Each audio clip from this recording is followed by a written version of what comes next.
Improve అయ్యారు. ఇల్లు బాగుంటే సొసైటీ బాగుంటుంది. ఒక ఇంట్లో ఒక అతను గంజాయి అలవాటు పడి ఉంటే ఆ ఇల్లు మొత్తం కొలాప్స్ అవుతుంది. నేను అనంతపురం హవేలి ఖమ్మం నుండి వచ్చిన ఇక్కడికి. ఖమ్మంలో ఒక అబ్బాయి బీటెక్ చేస్తాడు. వాళ్ళ నాన్న బిజినెస్ మ్యాన్, వాళ్ళ అమ్మ కూడా హోటల్ నడిపిస్తాడు. వాళ్ళకి ఎంత లేదన్నా ఒక నెలకు నియర్లీ ఒక 5-6 లక్షల రూపాయలు సంపాదిస్తాడు. కానీ అబ్బాయి గంజాయికి అలవాటాడు. ఏం చేయడు, రోజు ఖరాబ్ చేస్తాడు. డబ్బులు కావాలని చెప్పి వాళ్ళ అమ్మని కొట్టడం, నాన్న కొట్టడం, ఇంట్లో ఉన్న వస్తువులను డ్యామేజ్ చేయడం. వాళ్ళకు మనశ్శాంతి లేదు. మంది అవుతే పాల్గొంటో అరగంటకో దిగిపోతుంది. అది బ్యాడ్, ఒక గంట కానీ అయిపోతుంది. కానీ గంజాయికి అలవాటు పడ్డ వాళ్ళు మొత్తం వాళ్ళు నిత్యం వాళ్ళ ఆరోగ్యంతో పాటు వాళ్ళ కుటుంబంతో నాశనం. వాళ్ళు రికవర్ అయ్యే పరిస్థితి లేదు. సొసైటీలో గంజాయి అనేది ఒక పెద్ద ప్రమాదంగా మారింది. ఎవరైనా మీ ఇంట్లో గంజాయి తాగినట్టు తెలిసిన గంజాయి మీ కుటుంబంలో కానీ మీ గ్రామంలో కానీ గంజాయి గురించి సమాజం తెలిస్తే మాకు 100 కాల్ చేయండి, లేకపోతే నా నెంబర్ కానీ కాల్చుకోవాలి. సమాజంలో మీరు సహాయం చేసినట్టు మీ పాత్ర ఉంటుంది, 100% ఉంటుంది. చాలా ఇంపార్టెంట్. మనం దీన్ని వదిలేస్తే ఆ సమస్య మా ఇంట్లో వచ్చే అనుకోండి, తల్లి బాధపడుతూ ఉంటారు, తల్లి బాధపడుతుంది, తల్లితో పాటు మనిషికి మన ఇంట్లో యాక్సిడెంట్ అయినా తాత్కాలిక యాక్సిడెంట్ కాలికి అనుకో 6 నెలలకు 1 ఇయర్కో అది రికవర్ అవుతుంది. అవునా? మన ఇంట్లో ఫాదర్కు కాలికినా ఏదైనా హార్ట్ ప్రాబ్లం అందరూ బాధపడతారు పడతారు కదా. ఆరోగ్యం బాధపడతారు. అదేవిధంగా చనిపోయినా బాధపడతారు. కానీ నిత్యం చచ్చుకుంటా చివరికి 10 ఏళ్లకు 5 ఏళ్లకు మనం లేకపోతే ఆ ఇల్లు కొలాప్స్ అవుతుంది. కాబట్టి దయచేసి గంజాయిని మీరు అలవాటు చేసుకోవద్దు. ఎవరన్నా కూడా మీకు ఎవరైనా గంజాయి సమాచారం వచ్చినా నాకు తెలియజేయండి. మీ మేడం వాళ్ళు కానీ మీ సార్ వాళ్ళు కానీ తెలియజేయండి. వాళ్ళు కూడా పంపిస్తారు. గంజాయి కనీసం మన కాంపౌండ్ వాళ్ళ దగ్గర కూడా రావచ్చు. అర్థమైందండి? గంజాయి గురించి కానీ ఎలాంటి పిచ్చి తప్పుడు అలవాట్లకు కానీ మీరు ఇప్పుడే నేర్చుకుంటే మీ లైఫ్ కొలాప్స్ అవుతుంది. మీరు చదువుకునే బెస్ట్ టైం, బెస్ట్ ప్లేస్. మేమందరం ఇక్కడ నుంచి వచ్చిన వాళ్ళమే. మేము వేరే నుంచి చంద్రబాబు నుంచి రాలేదు. ఇదే డిగ్రీ కాలేజ్, ఇదే ఇంటరీ కాలేజ్ నుంచి వచ్చినామే. చదువుకున్నవాడు బాగుపడతాడు, చదువుకున్నవాడు కూలి పని చేసుకుంటూ నాశనం అయిపోతాడు. ఇది చెప్పాల్సింది ఏం లేదు. ఎవరు చెప్పినా బాగా చదువుకోండి అని చెప్తారు. ఎందుకంటే అదే కూడా మార్గం. ఈజీగా the best way to get good success అంటే చదువుకోండి. ఎవడో ఒకడు 100లో 1, 2 చదువు లేకున్నా ఎట్లా అవుతుందో అదృష్టవశాతం, లేకపోతే వాళ్ళ తల్లిదండ్రుల సహాయమో, లేకపోతే వాళ్ళ చుట్టుపక్కల ఉన్న సహాయంతోనో వ్యాపారంలో సక్సెస్ అవుతారు. కానీ చదువుకున్నాడు ఎప్పుడు నాశనం కాదు. చదువుకున్నాడు ఎప్పుడైనా సక్సెస్ అవుతాడు.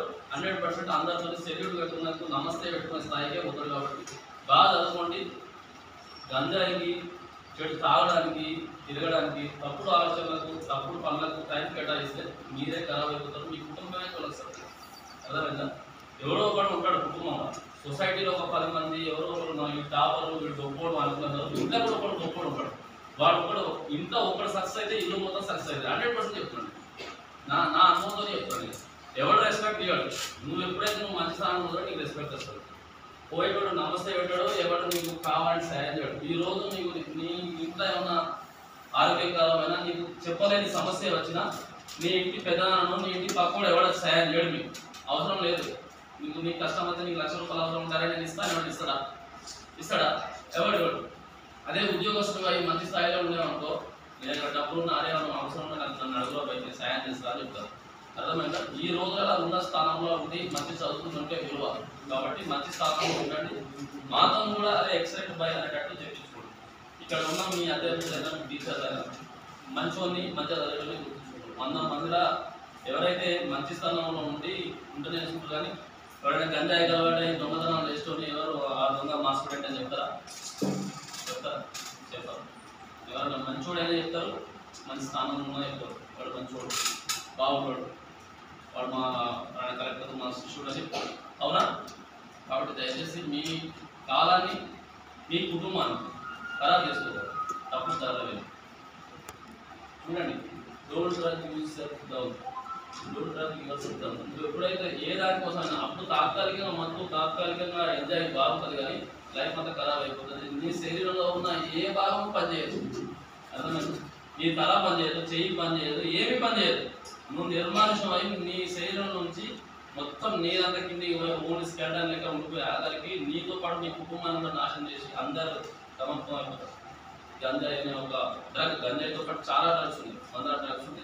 బట్ నావేడేస్ ఇక్కడ నడిచేది గంజాయి. కాబట్టి గంజాయి దయచేసి మాకు సమాచారం చెప్పండి. మీ వంతులో మీరు మాకు సహకారం చేయండి. మన ఇంటి పక్కడైనా మంచిదే, మన గ్రామంలో మంచిదే, మన మండలంలో మంచిదే. గంజాయి తాగడం గురించి కంపల్సరీ తెలియజేయండి. మాకు చెప్పే అవకాశం రాకపోతే కనీసం ఈ సార్ వాళ్ళు కానీ చెప్పి వాళ్ళ నుంచి మాకు తెలియజేయండి. ఈ రోజు మనం చేసే ఎంపిక రేపటి మన భవిష్యత్తును రూపొందిస్తున్నాం. అంటే ఈ రోజు మనం చేసిన నిర్ణయం రేపు మన యొక్క ఎదుగుదలను, మన యొక్క కొలాప్స్ను కూడా, మన యొక్క దాన్ని ఏమంటున్నారు విజయాన్ని ఈ రోజే నిర్ణయిస్తుంది. రేపు వచ్చే మన ఓటమిని కూడా ఈ రోజే నిర్ణయిస్తుంది. ఎందుకంటే ఈ కాలేజీ మనం చదువుకున్న తర్వాత నెక్స్ట్ మీరు డిగ్రీ, తర్వాత పీజీ చేస్తాం, తర్వాత కాంపిటీషన్ ఉంటాం. ఈ సార్ వాళ్ళు ఇక్కడికి రావాలంటే ఎంతమందికి ఎంత కాంపిటీషన్. ఈ రోజులో 100 జాబ్లకు 1,00,000 మంది కాంపిటీషన్, 1,00,000 మంది చదవాలి. 1,00,000 మంది చదివితే దాంట్లో ద బెస్ట్ వన్ ఉద్యోగం వస్తుంది. అవునా? లేకపోతే మీరు రాగానే ఉద్యోగాలు ఇస్తారా? ఉద్యోగాలు ఏమి అమ్మరు కదా, ఎవరు కూడా ఉద్యోగం అమ్మరు. మన దమ్ము మనం చదువుకుంటూనే వస్తుంది. మనం ఎవరు చదివితే వాళ్ళకే వస్తుంది. ఎక్కడా కూడా ఎలాంటి తప్పుడు లేవు. రిక్రూట్మెంట్ అనేది మీ యొక్క స్కిల్ మీద ఆధారపడి ఉంటుంది. ఒకసారి రాకపోయినా ఇంకోసారి వస్తుంది. ఒకసారి ఓటమైనంత మాత్రాన మనం ఆగిపోతే అక్కడనే ఉంటున్నాం. ఇంకోసారి ట్రై చేయాలి, ద బెస్ట్ వస్తుంది. ఎస్ఐ రానంత మాత్రాన ఆగిపోతే 4 సార్లు ట్రై అయితే డిఎస్పీఎస్లో ఉన్నాం, 3 సార్లు ఎస్ఐకి రాసి పేరు ఉన్నాం, తర్వాత గ్రూప్ 1 పెట్టుకుని ఉన్నాం, మాకన్నా పెద్ద స్థాయిలో ఉంటున్నాం. అర్థమైందా? ఎప్పుడు కూడా నిరాశ చెందకూడదు. నిరాశ చెందడానికి గల కారణాలు ఏమన్నా ఉంటే దాన్ని మనం మన పెద్దల సహకారంతో, మనకు తెలిసిన వాళ్ళ సహకారంతో బయటపడాలి. కానీ దాని గురించి ఆలోచించి బాధపడాలి. లేదా ఇంకొకటి ఏంటంటే సైబర్. ఇప్పుడు ఏమున్నా లేకున్నా మొబైల్ లేనిది మనిషికి నిద్ర పట్టదు, వేరే పని తోయదు. అవునా? నిజమా కాదు? అదే ఒప్పుకుంటారు. మొబైల్ అనేది ప్రాథమిక అవసరంగా మారిపోయింది ఎవరికైనా. మొబైల్ అనేది ఏంటంటే పక్కకు 100 మంది కూర్చున్నాం, మన ఇంట్లో మన అమ్ములో కూడా మనం ఫోన్ పట్టుకునే ఉంటాం. ఎందుకంటే మరి ఏమో అంత ఇష్టం అవుతుంది. ఎవరైనా ఇది అడిక్టెడ్ టు బికమ్. దీనివల్ల ఏమైంది అంటే ఇంతకుముందు దొంగతనాలు అంటే తప్పులు వదలగొట్టడం, సైన్లు గుర్తుకోవడం, తాళాలు వదలగొట్టడం, విలువలు వదలగొట్టడం, దొంగతనం చేయడం, లేకపోతే రోడ్డు మీద వెహికల్ దొంగతనం చేయడం. దీనివల్ల లాస్ట్ ఇయర్ 2023లో 150 కోట్ల దొంగతనం జరిగింది. మొత్తం భారతదేశం మొత్తం మీద 150 కోట్ల ప్రాపర్టీ ఆఫెన్స్ అయింది. సైబర్ క్రైమ్ వల్ల 750 కోట్లు అయింది. ఎంత? 150, 750 ఎంత తేడా ఉంది. కారణం ఏంటి అంటే మనం ఆన్లైన్ ట్రాన్సాక్షన్ చేస్తున్నాం, డిజిటల్ ట్రాన్సాక్షన్స్ ఎక్కువ అయ్యాయి. దొంగకు ప్రాపర్టీ ఎక్కడ ఉందో, ఎక్కడ దొరుకుతుందో, ఐ మీన్ ఆస్తి ఎక్కడ దొరుకుతుందో అక్కడికే పోతాడు. దొంగ వ్యవసాయం రోడ్డు మీద పోయి వెతకడు కదా, ఎవరింటి అయితే బంగారం ఉంటుందో వాళ్ళ ఇంటికి పోయి దొంగతనం చేస్తారు. అంతేనా? అవకాశం అంతే కదా. దొంగకి ఎక్కడ దొరుకుతుందో అక్కడ పోయి చేయడానికి ట్రై చేస్తూ ఉంటాడు. పేదోడింటికి పోయి తలుపుకోవాలి కదా. దొంగ కూడా తెలియవంతుడే కదా. అవునా కాదు? కాబట్టి అందరూ ట్రాన్సాక్షన్ మొబైల్ ద్వారా, ఆన్లైన్ ద్వారా చేస్తారు. కాబట్టి ఎవ్వరు కూడా దయచేసి ఎవరైనా ఓటీపీ అడిగినా, అన్నోన్ పర్సన్ ఓటీపీ అడిగినా, బ్యాంక్ అకౌంట్ డీటెయిల్స్ అడిగినా, ప్యాన్ కార్డ్ డీటెయిల్స్ అడిగినా, లేకపోతే ఇంకే ఎక్స్ట్రా ఏ వివరాలు అడిగినా మీరు చెప్పాల్సిన అవసరం లేదు. బ్యాంకు ఎవరు కూడా ఫోన్ చేసి అడగరు. మీ ఆధార్ రెన్యువల్ చేస్తాం, మీ బ్యాంక్ అకౌంట్ రెన్యువల్ చేస్తాం, లేకపోతే మీ ట్రాన్సాక్షన్ హోల్డ్ చేసినామని చెప్పి ఏం చెప్పినప్పుడు మీరు చెప్పాల్సిన అవసరం లేదు. దయచేసి ఇప్పుడు మీ ఇంట్లో మీ కుటుంబ సభ్యులు డబ్బులు పడ్డా ఎట్లా తెలుస్తుంది? మెసేజ్ వస్తుంది. అవునా? క్రెడిటెడ్ అని, డెబిటెడ్ అని 2 వస్తుంది. పోతే డెబిటెడ్ అని వస్తే క్రెడిట్ వస్తుందా? బ్యాంకులో ఎవరైనా 500 కొట్టినా, ఫోన్పే గూగుల్ పే కొట్టినా మనకు మెసేజ్ వస్తుంది. పోయినా వస్తుంది, వచ్చినా వస్తుంది. ఓన్లీ మొబైల్ ఓరియంటెడే మనం ట్రాన్సాక్షన్ చేస్తున్నాం మ్యాక్సిమం, మేమైనా ఎవరైనా. కాబట్టి మొబైల్ ఓరియంటెడే అక్యూజ్ అనేవాడు, నిందితుడు అనేవాడు మొబైల్ ఓరియంటెడే చేస్తున్నాడు. అన్నోన్ నెంబర్ నుంచి ఫోన్ చేసి మిమ్మల్ని కంపల్సరీగా అడుగుతాడు. లేకపోతే మొన్న రీసెంట్గా ప్రజాపరిపాలన ప్రోగ్రాం జరిగింది. మనకు ప్రజాపరిపాలన ప్రోగ్రాం జరిగితే ఏంటి, నాకు గవర్నమెంట్ కొన్ని పథకాలు ఇచ్చారు. గ్యాస్ రెన్యువల్ అని, లేకపోతే హౌస్ గురించి, లేకపోతే ఇంకా ఈ 5-6 స్కీములు ఉన్నాయి దానిపైన. ఆ స్కీమ్ల పర్పస్ ఏం చేశారు, ఇల్లు గురించి ఆ స్కీమ్ల పర్పస్ ఏం చేశారంటే, మీది ప్రజాపరిపాలన మీద అప్లికేషన్ హోల్డ్ అయింది, మీకు మెసేజ్ పెట్టడం, దాన్ని కొడుతున్నాం, ఆన్లైన్ చేస్తున్నాం, మీరు ఓటీపీ చెప్పండి అని చెప్పి చాలా మందికి ఫోన్లు వచ్చినాయి. అంటే నిందితుడు అనేవాడు, దొంగ అనేవాడు మన చుట్టుపక్కలనే ఉంటాడు. మనం ఎక్కడ దొరికితే అక్కడ దోచుకుంటాడు. కాబట్టి మీ తల్లిదండ్రులకు కూడా చెప్పండి. దయచేసి మీ తల్లిదండ్రులకు, మీ చుట్టుపక్కల మీ బంధువులందరూ కూడా చెప్పండి. ఎవరు కూడా అన్నోన్ పర్సన్ కానీ ఎవరైనా ఫోన్ చేసినా మనం వివరాలు చెప్పాల్సిన అవసరం లేదు. ఏదైనా మనం ఎంఆర్ఓ ఆఫీస్కి పోవచ్చు, మీ సేవకు పోవచ్చు, ఎంపీడీఓ ఆఫీస్కి పోవచ్చు, మనం ఆఫీస్ బ్యాంకు పోవచ్చు, ఏదైనా బ్యాంకు పని చేసుకోవచ్చు. కానీ మీరు ఫోన్లో అన్ని వివరాలు చెప్పాల్సిన అవసరం లేదు.